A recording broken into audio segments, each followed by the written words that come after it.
നമസ്കാരം. സംസ്ഥാനത്ത് നിർത്താതെയുള്ള മഴയാണ്. തലസ്ഥാന നഗരിയടക്കം വെള്ളത്തിനടിയിലാകുന്ന സാഹചര്യം. അപ്പോഴും ഇതിനു വേണ്ടുന്ന നടപടിയെടുക്കാതെ മെല്ലെപ്പോക്ക് തുടരുകയാണ് ഇടതു സർക്കാർ. പ്രളയം പോലുള്ള ഏതെങ്കിലും ഒരു വലിയ പ്രശ്നം വരട്ടെ, അതിനുശേഷമാകാം ഇതിനെതിരെയൊക്കെയുള്ള നടപടി എന്ന് കരുതിയിരിക്കുകയാണ് നേതാക്കന്മാർ. അതാകുമ്പോൾ രണ്ടുണ്ട് കാര്യം.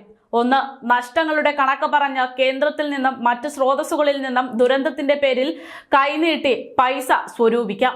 അതല്ലാതെ മറ്റൊന്നുള്ളത്, ഇത് തീരാ ദുഃഖത്തിൽ നിന്ന് മലയാളികളെ രക്ഷിച്ചത് തങ്ങളാണെന്ന് അവകാശം ഉന്നയിച്ചുകൊണ്ട് അടുത്ത തിരഞ്ഞെടുപ്പിലും വോട്ട് പിടിക്കാനുള്ള ഇടത് തന്ത്രം.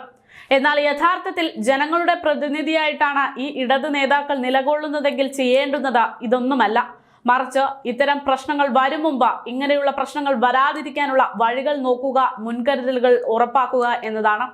നിലവിൽ സർക്കാർ സംവിധാനങ്ങൾ മുതൽ കരാർ ഏറ്റെടുത്തവർ വരെ ഫണ്ട് മുക്കിയതിന്റെ ഭാഗമായിട്ടാണ് കേരളത്തിലെ സംസ്ഥാന നഗരിയിലടക്കം ഇത്തരത്തിൽ റോഡ് വലിയ കുഴിയായി നിൽക്കുന്ന വലിയ പ്രശ്നങ്ങളൊക്കെ ഉണ്ടായിക്കൊണ്ടിരിക്കുന്നത്.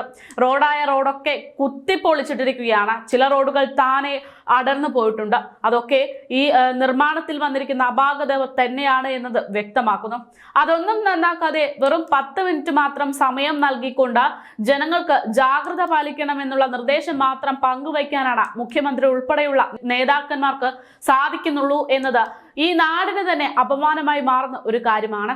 അത് മാത്രവുമല്ല, സാധാരണഗതിയിൽ മഴക്കാലമാകുമ്പോൾ രേഖപ്പെടുത്തുന്ന മരണങ്ങളിലെല്ലാം പറയപ്പെടുന്നത് മരം മുറിഞ്ഞു വീണു, മിന്നലിടിയേറ്റു, അങ്ങനെ ഒരുപാട് മരണങ്ങളാണ് റിപ്പോർട്ട് ചെയ്യാറുള്ളത്. എന്നാൽ ഇത്തവണ ഇപ്പോൾ 2-3 ദിവസം നല്ല മഴ പെയ്തു കഴിഞ്ഞാൽ കേൾക്കുന്ന മരണങ്ങളുടെ കാരണങ്ങളെല്ലാം എന്ന് പറയുന്നത് റോഡിലെ വെള്ളക്കെട്ടിൽ വീണു മരിച്ചു എന്ന് തുടങ്ങിയുള്ളവയാണ്. എന്ന് വെച്ചാൽ ഈ ദുരന്തങ്ങളൊക്കെ സംഭവിക്കുന്നത് സർക്കാരിന്റെ പിടിപ്പുകേട് കൊണ്ട് ആണ് എന്നത് വ്യക്തം. ഇതൊന്നും സർക്കാർ പരിഗണിക്കുന്നതേ ഇല്ല എന്നതാണ് വിരോധാഭാസം. മേയറമ്മ പറഞ്ഞ സ്മാർട്ട് സിറ്റിയുടെ തയ്യാറെടുപ്പ് കൊണ്ട് ഇന്നും ചെളിക്കുണ്ടിലൂടെ ഏന്തി വലിഞ്ഞാണ് ജനം സഞ്ചരിക്കുന്നത്. എന്തായാലും സംസ്ഥാനത്ത് അതിശക്തമായിട്ടുള്ള മഴ തന്നെയാണ് അനുഭവപ്പെട്ടുകൊണ്ടിരിക്കുന്നത്.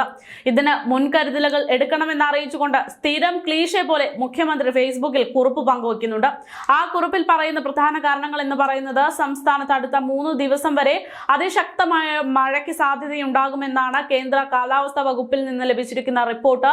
കേരളത്തിന്റെ തീരദേശ മേഖലയിൽ ഉയർന്ന തിരമാല ജാഗ്രതാ നിർദ്ദേശങ്ങൾ ലഭിച്ചിട്ടുണ്ട്. കൂടാതെ ശക്തമായ കാറ്റും മോശം കാലാവസ്ഥയും പ്രതീക്ഷിക്കുന്നതിനാൽ ഇന്നും നാളെയും എല്ലാം കേരള തീരത്ത് നിന്ന് കടലിൽ പോകാൻ പാടുള്ളതല്ല എന്ന അറിയിപ്പാണ് നൽകുന്നത്.